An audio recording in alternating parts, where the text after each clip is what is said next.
En octubre de 2019, el Ecuador enfrentó las protestas más violentas de los últimos 40 años, desde el retorno al sistema democrático. El vandalismo disfrazado de protesta y grupos políticos claramente identificados provocaron destrucción en bienes públicos y privados, bloqueo de vías, saqueos y más daños en su afán de dar un golpe de Estado. Esto es un recuento de octubre de 2019, cuando a pesar de todo, sembramos paz para construir un país mejor.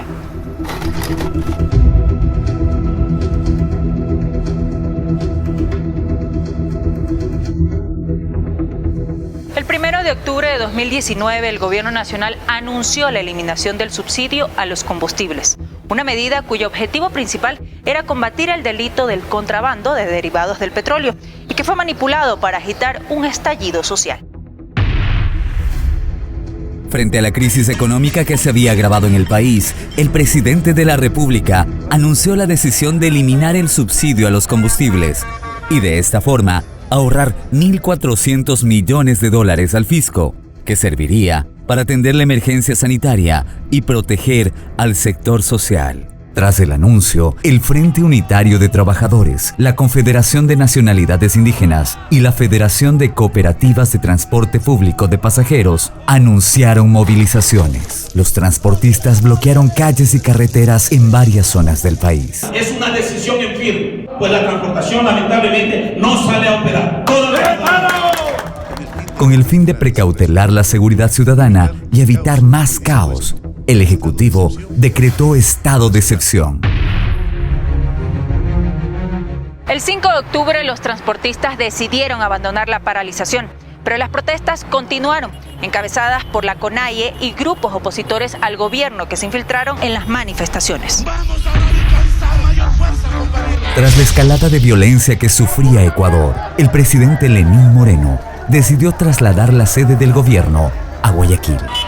Paralizaciones en las vías y grupos indígenas engañados por dirigentes inescrupulosos empezaron a causar estragos.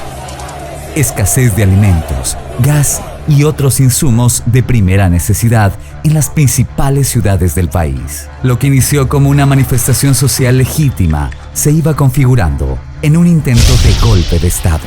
La ciudadanía miraba con asombro y temor a través de sus pantallas la destrucción que sufría el país. Durante 12 días se registraron ataques contra edificios de instituciones públicas y en contra de los centros históricos de Quito y Cuenca. Los edificios e inmediaciones aledañas a la Asamblea Nacional y a la Contraloría General del Estado fueron los más afectados en la capital. Nunca antes paralizaciones o marchas habían tenido objetivos tan claros. El incendio que sufrió la Contraloría tuvo un trasfondo: paralizar el trabajo de dicha entidad en contra de la corrupción.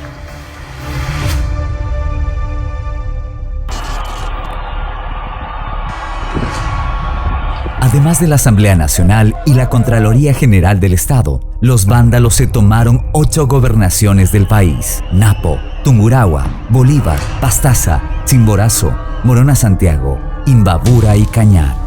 En Quito, más de 500 manifestaciones atacaron el cuartel militar La Balbina, dependencia que cuenta con aeronaves y material bélico.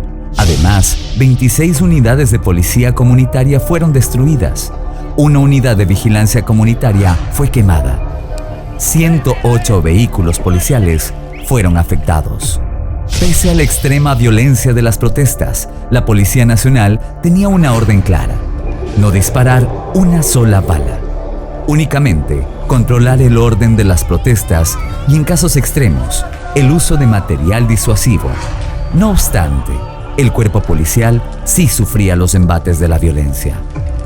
435 policías y 80 militares resultaron heridos. Más de 200 efectivos fueron humillados y secuestrados. Además, se reportaron 554 personas heridas y 929 fueron detenidas por haber participado en los desmanes. Ningún fallecimiento se produjo por acción directa de la Policía Nacional. Lastimosamente perdí el ojo izquierdo. Me pegaron con palos, con bullos y me apedrearon, y es por ese motivo que yo me encuentro aquí en ese estado. Los bienes privados también fueron afectados. El comercio, el turismo y la industria sufrieron millonarias pérdidas. Hubo más de 120 saqueos y extorsiones en florícolas, empresas lácteas y haciendas. En Quito, los propietarios de pequeños negocios, ubicados en los alrededores de la Asamblea Nacional y de la Contraloría, lo perdieron todo. Robaron sueldas, taladros, amoladoras. Se robaron bicicletas, se robaron equipo de trabajo. En Guayaquil también se registraron agresiones a trabajadores, saqueos en almacenes comerciales y robos en gasolineras, farmacias, tiendas, cafeterías y otros negocios. Para agravar la situación, se tomaron instalaciones estratégicas, pozos petroleros, antenas de transmisión de radio y televisión, plantas de tratamiento de agua, 132 carreteras y caminos principales fueron bloqueados.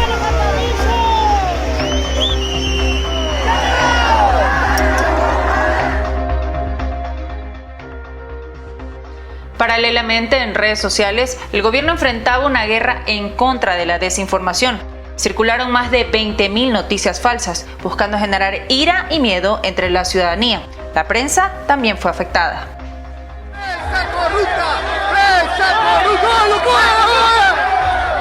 La violencia imperaba y los manifestantes impidieron el trabajo de la prensa escrita y otros medios de comunicación a través de actos vandálicos. La organización Fundamedios registró 131 periodistas agredidos durante las protestas. El 10 de octubre, 31 periodistas fueron retenidos por grupos que cercaron la Casa de la Cultura Ecuatoriana. El 12 de octubre, Quito vivió uno de los días más violentos de su historia reciente.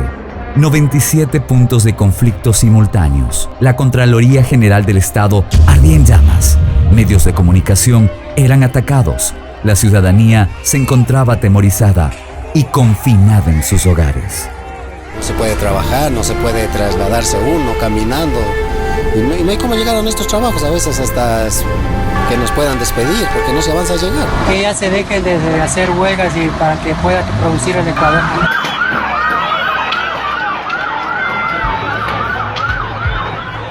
Según el Banco Central, las pérdidas por las protestas en octubre de 2019 ascendieron a $821 millones. El comercio y otros sectores productivos tuvieron que detenerse.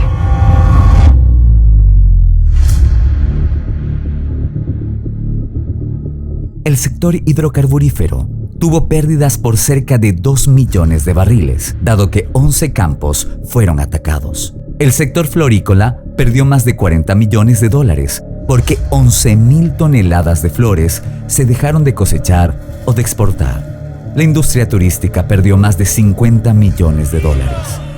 El intento golpista de octubre también afectó la capacidad de respuesta del país ante la pandemia. Se perdieron importantes recursos que hubieran sido destinados para atender la emergencia sanitaria.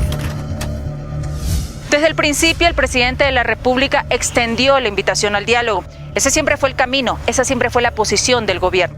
Como resultado del diálogo, se establece un nuevo decreto que deja sin efecto el decreto 883. El 13 de octubre de 2019, el primer mandatario anunció la derogatoria del decreto 883 con respecto a la eliminación del subsidio a los combustibles.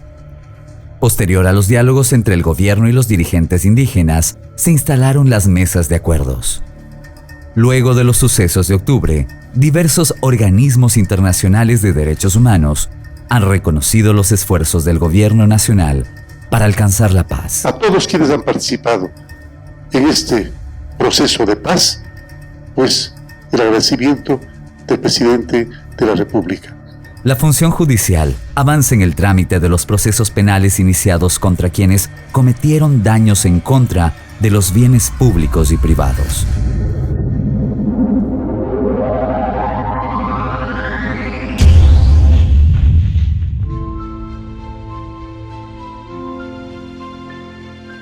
Después de un año de este suceso, el Ecuador se levanta. Hoy nos enfocamos en superar el impacto económico del COVID-19, juntos, como un solo puño, como una sola fuerza, con la mirada fija en no perder un minuto en nada que no sea trabajo y esfuerzo. En octubre del 2019 hubo que ceder para ganar. El diálogo es la mejor respuesta. Lo fue desde el primer día de este gobierno. Gracias al diálogo sembramos paz y construimos un país mejor.